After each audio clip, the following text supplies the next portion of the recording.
আগের কথা। এক গাছে বাসা বেঁধে থাকতো এক কবুতর। কবুতরটা ছিল খুবই সহজ সরল প্রকৃতির। কোনো রকম চালাকি সে বুঝতো না।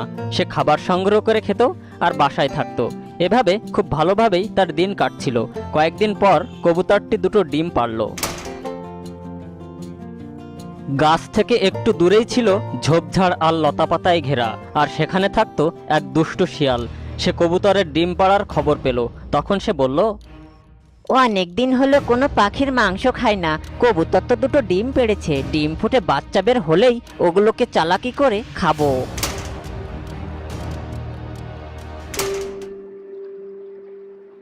দুষ্ট শিয়াল গাছের নিচে এসে বলল, ওই কবুতর, তোমার বাচ্চাগুলো আমাকে দাও।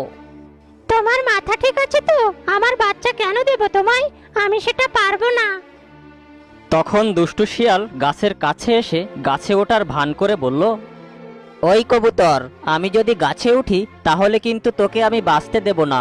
তোর বাচ্চা তো খাবই, তোকেও আসতে হবে আমার পেটে। আর তাই তুই যদি তোর প্রাণ বাঁচাতে চাস তাহলে সময় থাকতেই তুই তোর বাচ্চা ছুড়ে দে আমার জন্য।